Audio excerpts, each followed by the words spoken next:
Breaking news today, trending ngayon sa social media, heto na. Nagkainitan sa Senado. Ayan, syempre itong balitang ating matutunghayan ngayon ay nagmula kay DDS News PH.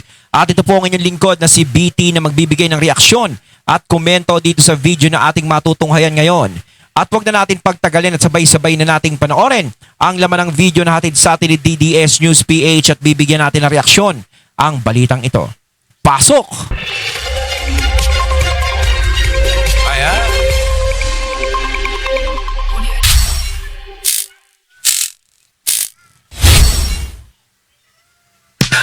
Mga senador, iginiit na may crisis na. Ayan, syempre bago natin simulan ang video ito, nais ko nga pala magbigay ng credits dito sa boses at video na matutunghayan natin ngayon at bibigyan ng reaksyon. Walang iba kundi si Donmar TV. Syempre huwag niyong kalimutang suportahan ang channel ni Donmar TV, mga katunay, pakibisita po yan. At huwag niyong kalimutang mag-subscribe at mag-follow para maging updated po kayo sa mga vlogs, reactions at sa mga balita na hinahatid sa atin ni Sir Donmar TV. Ayan, ipagpatuloy natin.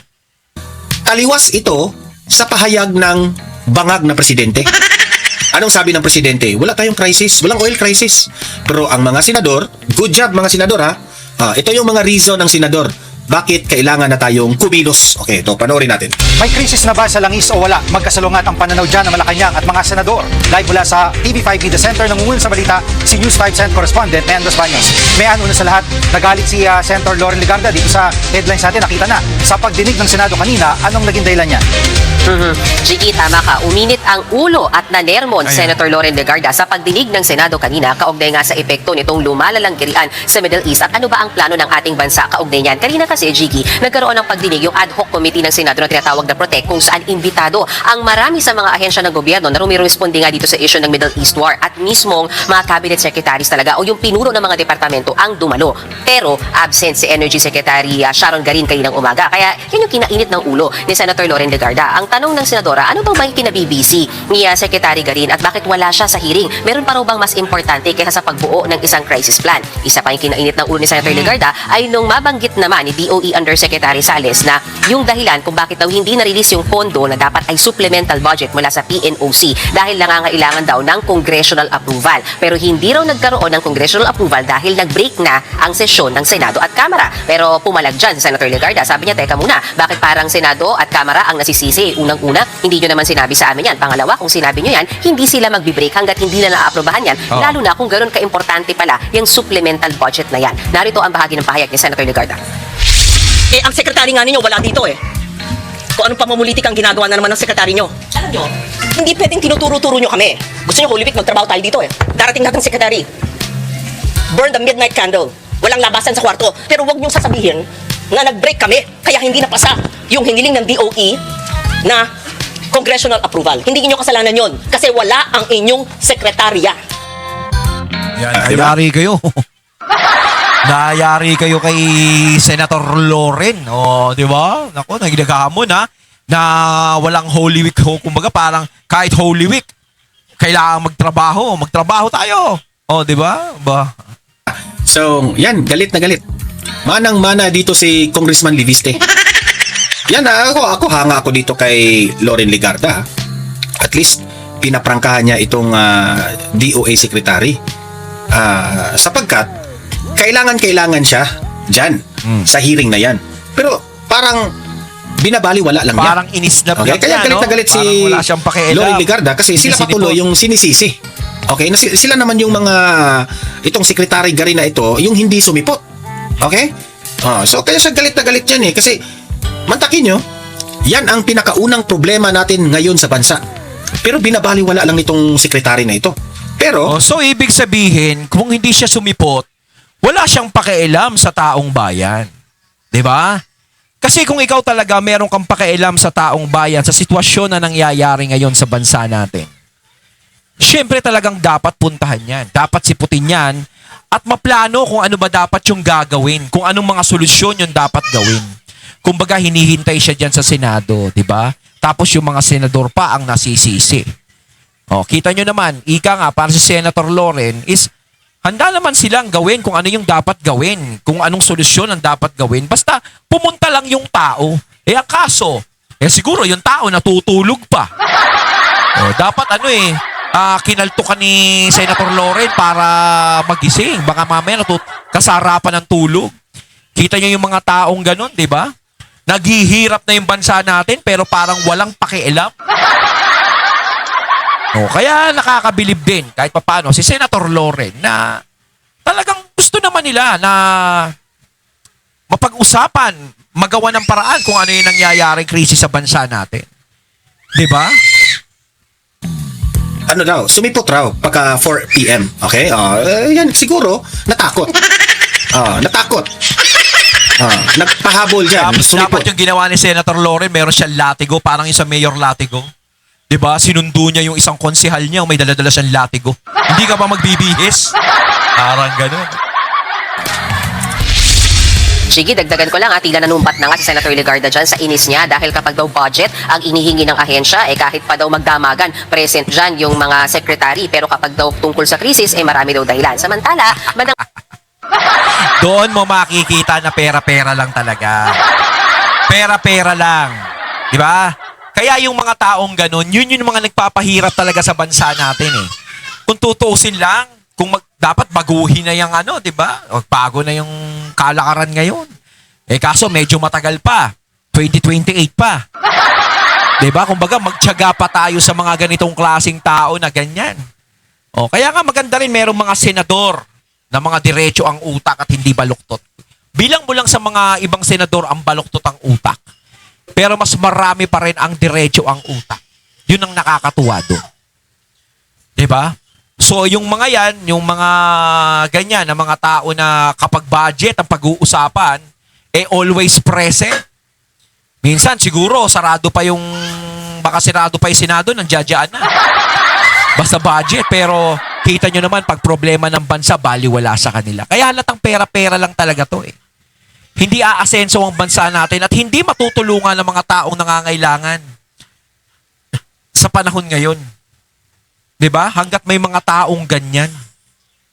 Nang alauna ng hapon, Jiggy humabol sa pagdinig si Secretary Sharon Garin at bukas naman niya na sinagot yun ng mga katanungan sa kanya ng mga senador kahit pa yung tanong sa kanya ni Senator Legarda at around 4 p.m. Pero bago yan, sa social media post ay inilagay nga ni Secretary Garin yung video na nagagalit si Senator Loren Legarda at ang kanyang naging caption lamang dyan, quote-unquote ay, "Hi." Jiggy. Ito, comment ko dyan Hi. Ito kasing administrasyong Marcos puro yabang ang inaatupag. Every time na mag-a-announce sila sa taong bayan, di ba? Mapapansin mo, sobrang yabang na ganito na yung nagawa ng Marcos administration, ganito na yung ginagawa namin, bla bla bla bla bla bla.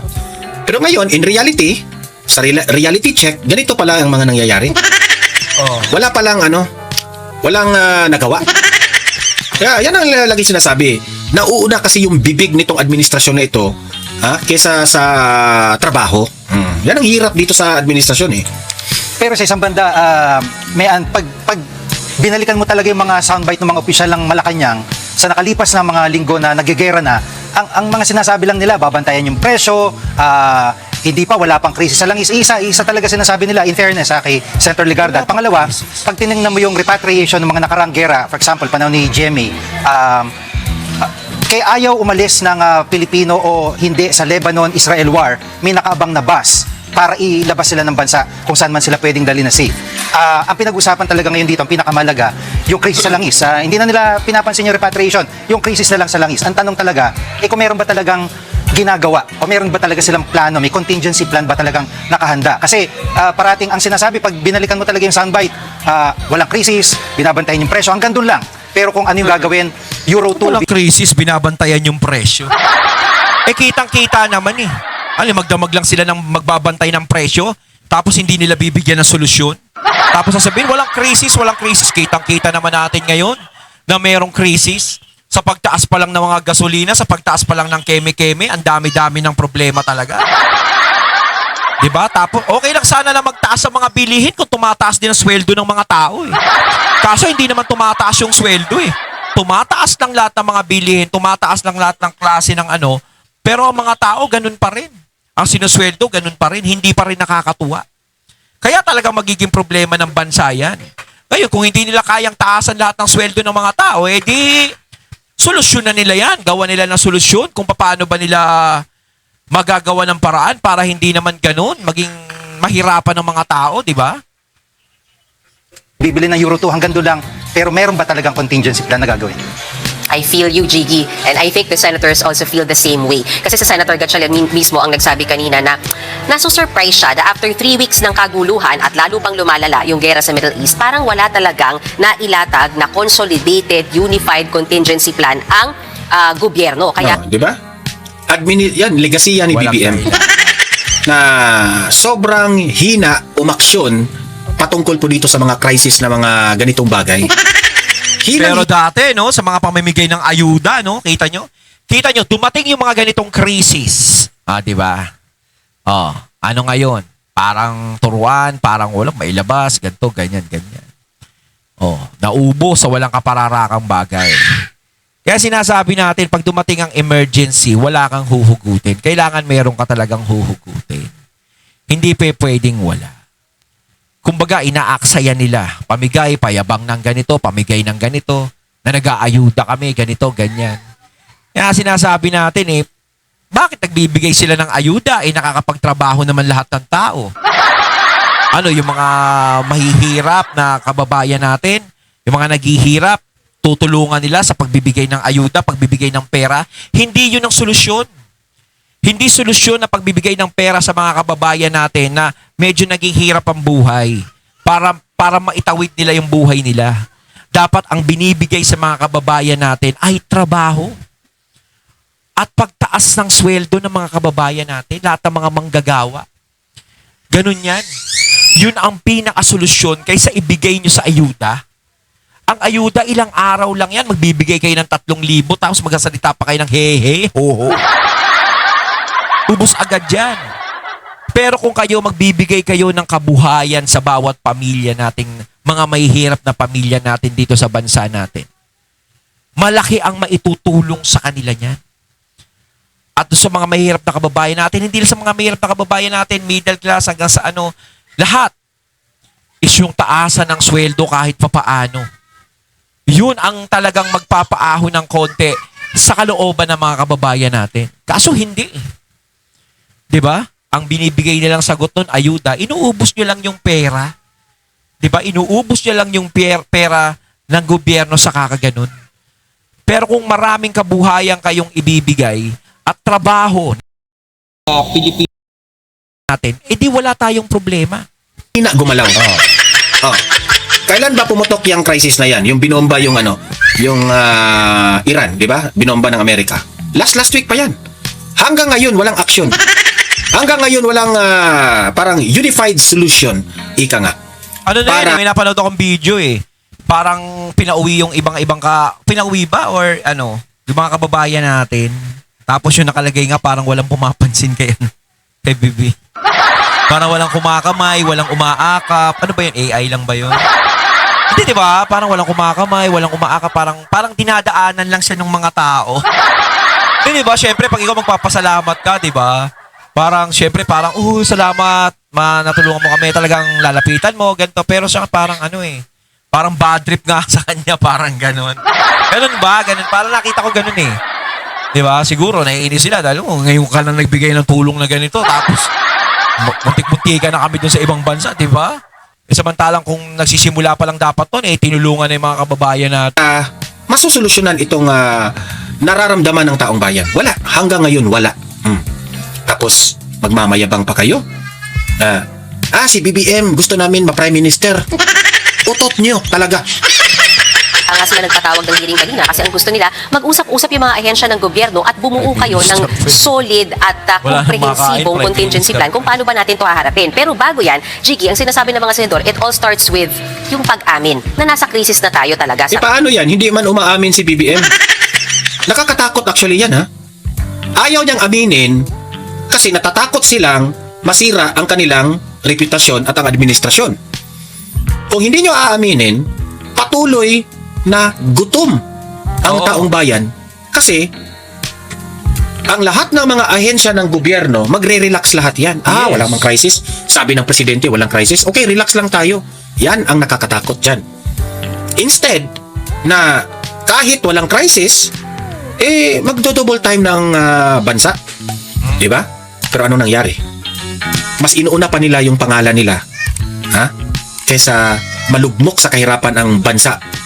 Ganyan. Yan ang ligasiya ng Bangag administration. Ngayon, at nagkakaisa ang mga senador sa paniniwala na nakakaranasan ng krisis ang ating bansa. Kung matatandaan mo, Jiggy, kahapon ang sinasabi ng palasyo ay wala pa tayong krisis sa langis. Meron lang tinatawag na price interruption. Pero ang sinasabi ng mga senador, teka muna, aminin na natin na may krisis tayo para makabuo tayo ng isang solid, Yan comprehensive... kasi ang hirap sa kanila eh.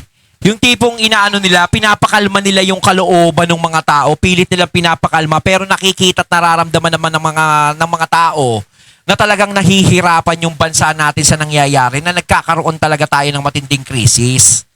Parang gusto nilang palabasin na everything is under control, wala kayong dapat ikakaba. Tapos makikita mo naman doon sa mga binibilan mo ng puro tumataas ang presyo. 'Di ba? Paano mo masasabing everything is under control? 'Di ba? unified na plano. Narito ang bahagi ng pahayag ng mga senador kaugnay niyan. Huwag na tayo lost in translation or nagmamaang-maangan na may krisis. Each agency represented here must act as if we are in a crisis because we are in a crisis. Nagdedebate Yes. pa tayo kung nasa crisis tayo o hindi tayo sa crisis. Para sa amin, dito sa Senado, nasa crisis na tayo.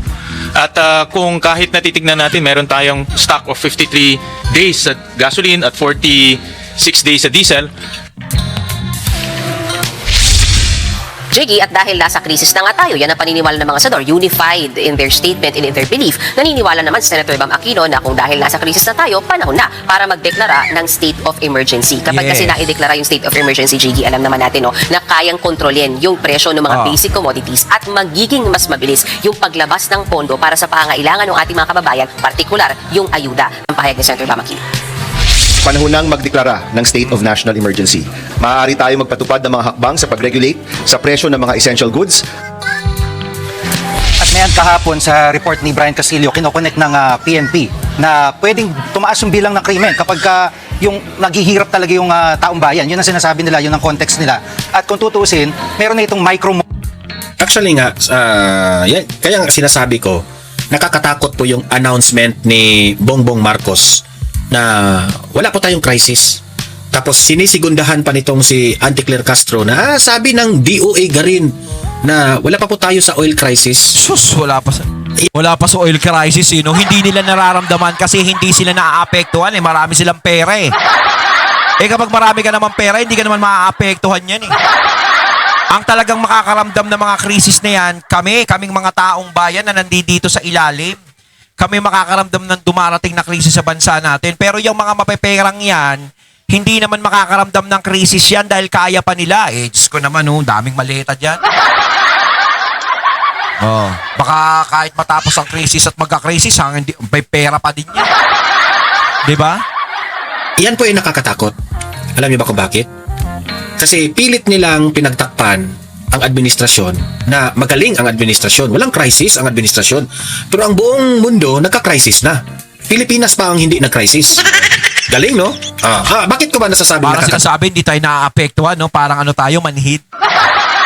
Alam mo, sa totoo lang, ako, paulit-ulit ko sinasabi dito sa programa ko na ako nagpapasalamat ako na hindi dumating sa panahon na to yung pandemic. 'Di ba? Yun nangyari nung panahon ng Tatay Digong. Buti si Tatay Digong ang presidente noon. Kung ngayon ang nangyari, pandemic, hindi ko alam kung saan tayo lahat pupulutin, mga katunan. Hindi tayo mamamatay sa pandemic, mamamatay tayo sa gutom. Sigurado yan. Sabihin mga tao, hindi makapagtrabaho sa labas. Kasi ganito, ganyan. 'Di ba? May pandemic. Hindi tayo pagtatrabahuin sa labas pero hindi tayo bibigyan ng ayuda kasi wala naman daw na pera. Diskarte na lang kayo dyan, kahit lupa kainin nyo. Nakakabusog din yun. O kaya toyo tsaka asin, di ba? Masarap yun, palaman nyo, ano nyo sa kanin, baka ganun pa i-advise kasi sila nga, Pasko, sabi nila halagang 500 di ba? Halagang 500, Noche Buena. Lalo siguro pag pandemic. Siguro, ano lang, toyo, tapos lagyan mo mantika, tapos asin o kanin, pwede na yan. Baka yun ang sabihin nila. Diba? Para pantawid gutom hanggat may pandemic, baka yan ang i-advise nila. Ibang-iba talaga ang pamamalakad ni Tatay Digong. Kaya tayo nakasurvive nung pandemic. Kaya pasalamat na lang tayo, siya ang naging presidente ng mga panahon na yon. Takot ito. Sabi nga nilang reporter, which is I agree, dahil dito, nagugutom na ang taong bayan. Kapag nagugutom na ang tao, the tendency is, ano yan? Basic, Basic instinct yan. Tataas ang krimen. Bakit tataas ang krimen? Kasi walang pera eh. Oo, maraming taong magigipit. Tama si Sir Don Mardon. Tataas ng tataas ang krimen. Di ba? Yan ang magiging dahilan ng problema ng Pilipinas. May problema na ang Pilipinas sa krisis, may problema pa ang Pilipinas dahil sa pagtaas ng krimen. Magdodoble-doble, triple-triple yung problema. Walang pera, walang pagkain. Yung mga, sabihin na natin, yung mga siraulo na kahit may dalawang paa, may dalawang kamay na pwedeng magtrabaho, pwedeng kumayod, walang kakayahan na mag-isip. Ang iniisip lang nila ay gagawa sila ng easy money. Tapos gagawin na naman nila ng palusot yan. Nagawa kong magbenta ng bawal na gamot kasi wala ng pera. Di tataas na naman ang insidente when it comes sa droga. Parang si Father, no? Nagbebenta ng bawal. Ang pagbebenta ng gamot para makabuhay ng pamilya. Baka gano'n na maging katwiran, no? Maging legal na lahat. Yung iba dyan, hindi ako nang wish na mangyari ito pero ito yung possibilities. Dadami na naman ang robbery niya. Dadami na naman yung kita mga mo naman ang nangyayari ngayon, di ba? Yung sa bodyguard ni Mayor Isko, yung mga krimen na mga nangyayari ngayon, di ba? Kaya pasalamat tayo is na-solve na yung kay Mayor Isko, yung sa nangyari sa bodyguard niya. Eto, syempre hindi lang yon, mas lalong dadami. Kung ganyan ang mangyayari, hindi malulutas yung krisis ng bansa natin. Dahil syempre, madaming magugutom, maraming didiskarte. Diba? snatcher dyan.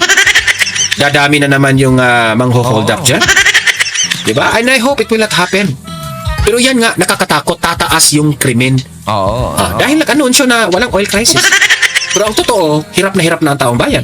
Del, sa Yolanda, nawalan ng pagkain bigla yung community, yung Tacloban, nawalan ng gasolina, talagang looting ang nangyari dyan. So, I mean, hindi to alarmist, pero ito ay reality na nakita na to sa Tacloban. Hindi ba nababahala yung pamahalaan, yung generally Malacanang dito, at ano raw ang gagawin ng mga senador kung ito na, yung magtaasan talaga yung mga bilihin? May ilang mga senador, Jiggy, nakukulangan sila doon sa kung sakasakalin man na implement nga yung pagtapya sa excise tax kasi ang matatanggal nga lang yan sa presyo ng langis is, I think, if I remember it correctly, ay nasa 6 pesos sa diesel and then 11 pesos sa gasoline.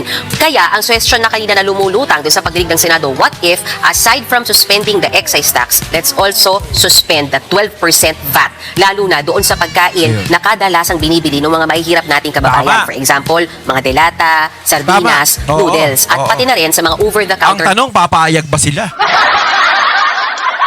Kung alam naman nilang doon sila kikita.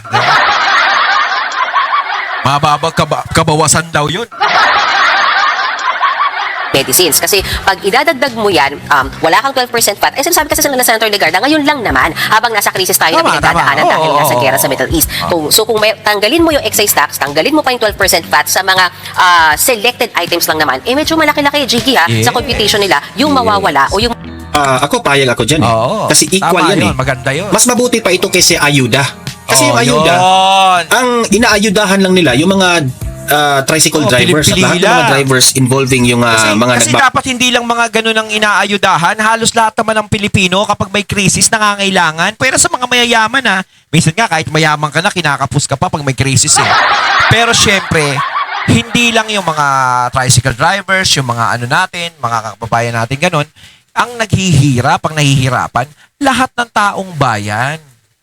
Diba? Kailangan maging pantay-pantay. Ngayon, kung yung kalakaran na yan, doon sa VAT is babawasan, ganito, malaking tulong yun. Diba? Malaking tulong. Kaya ngayon ang maganda kasi mga ayuda, wag short term ang isipin, dapat long term. Pagpalagay natin, hanggang may krisis lang, doon lang natin gagawin yan. Diba? Mas malaking tulong sa mga kababayan natin kaysa bigyan ng pera. Pamaneho para makaahon sa kanilang negosyong pamamasada, di ba? Ako hindi ako sang-ayon doon na doon ibuhos yung ayuda. Di ba? Alam mo ba kung bakit? Kasi, yung mga pasahero rin, kapag sumasakay sila, Nagbabayad. hindi naman, Oo. lahat Hindi naman siguro libre. tayo nakaramdam sa pagtaas ng langis. Hindi lang naman mga drivers. Yeah. Tapos, may balita pa akong nakalap na itong ayuda na ito, hindi pa lahat ng pag tumaas ang gasolina, tataas ang pamasahe. Eh di, pati pasahero mahihirapan din. Di ba? bigyan. Kasi ang daming kalokohang ginagawa itong administrasyon na ito. Parang pinipili pa nila, ha? Daming kalokohan, daming korupsyon nangyari dyan sa ayuda. So, it's better na dito, pagkuhanan mo ng yung 12% na VAT, tapos dito sa excise tax, Yes. dito, lahat ng mga namimili, tayo lahat makakaramdam na equal yung distribution of yung pagbaba ng presyo. Yes. Hindi kagaya ng ayuda na mga iilan lang po ang makakaramdam. Yes. Di ba? mababawas sa babayaran, lalo na ng mga mahihirap nating mga kababayan. Pero syempre, alam din naman daw ng mga senador na ang sasabihin nga dyan ng economic team ng Pangulo ay malaki yung foregone revenues o yung mawawala sa ating kita ng gobyerno kapag yung mga taxes na yan ay tinanggal. So basically, ang sinasabi ng ilan sa mga economic managers sa pagdinig kanina, bukas sila sa mga options na yan pero kailangan din talagang pag-aralan dahil ang iniisip, hindi lang naman mapababa yung presyo ng mga bilihin ngayon at ng langis, kundi hindi rin talaga ma-stuck yung growth ng ating bansa from now and until sa long term. So yan muna ang latest mula sa Senado. Ayun, natating natin ngayon ng video na nagbula kay DDS News PH at syempre natin ngayon natin ang boses at video na yun na binigyan natin ng reaksyon na nagbula kay Sir Don Mar TV. Kayo mga katunayan, ang masasabi nyo tungkol dito? Comment lang po kayo sa comment box. So once again, I'm BT and I'm out. Peace.